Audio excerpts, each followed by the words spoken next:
ಈಗ ಈ ಕೋವಿಡ್ ವಿಚಾರದಲ್ಲಿ ಏನು ಮಾಹಿತಿಗಳು ಬಂದಿದೆ ಅದರ ಆಧಾರದ ಪ್ರಕಾರ ನಾವು ಸಭೆಯೆಲ್ಲ ಮಾಡಿ ಮುನ್ನೆಚ್ಚರಿಕೆ ಕ್ರಮ ತಗೊಳ್ತಕ್ಕಂಥದ್ದಕ್ಕೆಲ್ಲ ಈಗಾಗಲೇ ಆದೇಶ ಮಾಡಿದ್ವಿ. ಕಳೆದ 3-4 ದಿವಸದಿಂದ ನಮ್ಮ ಅಧಿಕಾರಿಗಳು ಎಲ್ಲ ಅದನ್ನು ನಿಗಾ ವಹಿಸ್ತಾ ಇದ್ದಾರೆ. ಮತ್ತು ಇವತ್ತು ಒಂದು ಅಡ್ವೈಸರಿ ಕೂಡ ಸಾರ್ವಜನಿಕವಾಗಿ ನಮ್ಮ ಇಲಾಖೆಯಿಂದ ಇವತ್ತು ನಾವು ನೀಡ್ತಾ ಇದ್ದೀವಿ. ಯಾಕೆಂದರೆ ನಿನ್ನೆ ನಮ್ಮ ತಾಂತ್ರಿಕ ಸಲಹಾ ಸಮಿತಿಯವ್ರನ್ನೂ ಕೂಡ ಸಭೆ ಮಾಡಿಸಿದ್ದು. ತಾಂತ್ರಿಕ ಸಲಹಾ ಸಮಿತಿ ಈಗಾಗಲೇ ಅನೇಕ ಶಿಫಾರಸುಗಳು ಮಾಡಿದೆ. ಆ ಶಿಫಾರಸು ಆಧಾರದ ಮೇಲೆ ಇವತ್ತು ಅಡ್ವೈಸರಿನೂ ಇಶ್ಯೂ ಮಾಡ್ತಾಯಿದ್ದೀವಿ. ವಿಶೇಷವಾಗಿ ಏನಂತ ಹೇಳಿದ್ರೆ ಒಂದೇನೆಂದರೆ ಗಾಬರಿ ಆತಂಕ ಪಡುವಂಥದ್ದು ಏನಿಲ್ಲ. ಅದೇನು ಯಾರೂ ಕೂಡ ಇವತ್ತು ಯಾವ ರೀತಿಯಾಗಿ ಹಿಂದೆ ಆಗಿತ್ತು ಅದೇ ಥರ ಮತ್ತೆ ಪುನರಾವರ್ತನೆ ಆಗ್ತದೆ ಅಂತ ಅಂದ್ಕೊಳ್ಳೋದು ಬೇಡ ಈಗಿನ ಪರಿಸ್ಥಿತಿಯಲ್ಲಿ. ಆದರೆ ಮುನ್ನೆಚ್ಚರಿಕೆ ಕ್ರಮವನ್ನು ವಹಿಸಬೇಕಾಗ್ತದೆ. ಒಂದು ಏನಂತ ಹೇಳಿದ್ರೆ 60 ವರ್ಷಕ್ಕಿಂತ ಹೆಚ್ಚಿರೋರಿಗೆ ಅವರು ಮಾಸ್ಕನ್ನು ಹಾಕ್ಕೊಂಡ್ರೆ ಒಳ್ಳೆಯದು.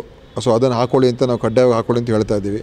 ಮತ್ತು ಯಾರಿಗೆ ಕೆಲವು ಸಿಂಪ್ಟಮ್ಸ್ ಲಕ್ಷಣಗಳೇನಿರ್ತದೆ, ಸೋಂಕಿನ ಲಕ್ಷಣಗಳು ಅಂದರೆ